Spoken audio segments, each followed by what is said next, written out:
Hi, my name is Brianne Siderio, and I am part of the Physical Education Content Research Project, and the title of my 4 slides are Taking Literacy and PA to the Next Level, Let's Dance. I'm a dance teacher, it's one of my passions, and that is why I chose to focus on dance in the physical education classroom, and I'm focusing on grades 6 to 12. The first thing I did was I wanted to go into the health standards, and I wanted to make sure that I found dance in there, and I did. And what you'll see on the next 4 slides is how I connect dance to the Common Core standards of reading, writing, speaking, and listening, language, and media technology, and how physical education teachers can incorporate literacy strategies using dance to get the best of both worlds and to get students fit.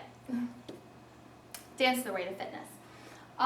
The first one is speaking and listening. I read the article, A Question of Fun, Adolescent Engagement in Dance Education by Susan W. Stinson. She focuses on how dance motivates students to get active. I didn't really read it from a motivation perspective. I read it from the perspective of which literacy strategies is she using in the area of dance. And one of the ways she uses it is, students get together in peers, in small groups, and they work on dance pieces together, original dance pieces or, fitness combinations. And by doing this, they're speaking, they're collaborating, there's communication going on, and then they're also listening to each other. And this is fostering speaking and listening, strategies which are part of the Common Core standards. And I also like the one quote in her article that says, "Silence denotes listening," because sometimes, dancing, there is no words. Dance has no words. Or, they'll be dancing to, something without music. And then, the students are viewing, but they still have to listen. So they're viewing with their eyes and they're internalizing inside what they see going on. And I love this quote from one of the students in our article. Dance is more fun than anything else because you have to get in groups and work on things, and you don't always have to sit in your seat and work on paperwork and stuff. And by getting in those groups and working on things together, that speaking and listening component is happening. The language of dance, I read the article Searching for Dialogue in Dance Education, A Teacher's Story by Eva Antilla. She just went to find, she researched how the dialogue in dance, the unspoken language of dance, that was her whole focus as a dance teacher. And, dance has a language of its own. It's unspoken.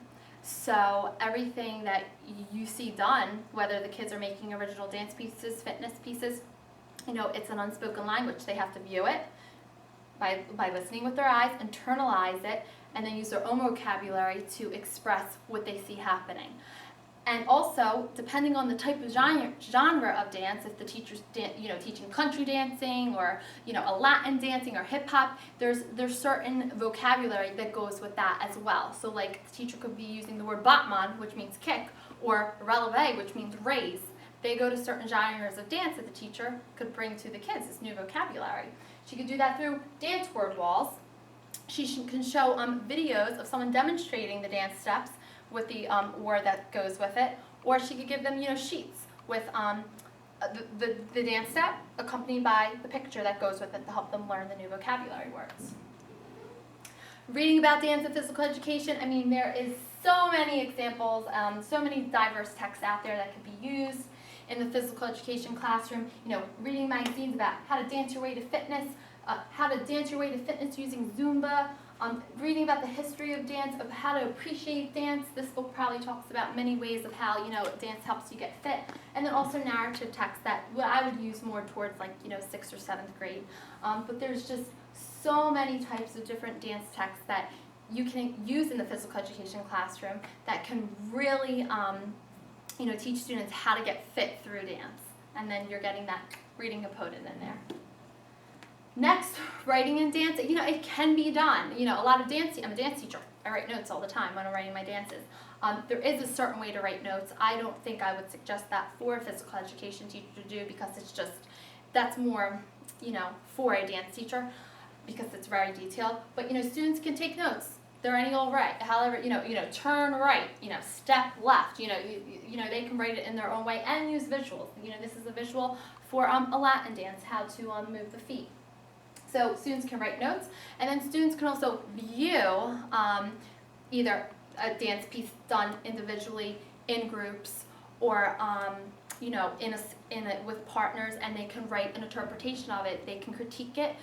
They can write a critique, or they can write the reflection about it.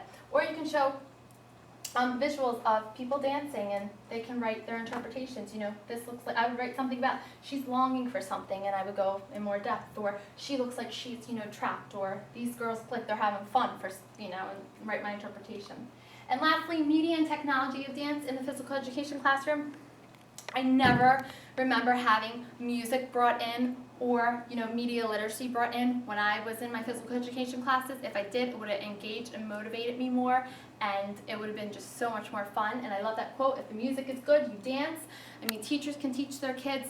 I just remember learning a lot of like rules of the games, and playing the games, which is fine. But, you know, having some fitness incorporated would have been great to some awesome music, because adolescents, that's what they thrive off of, music. Music to the soul.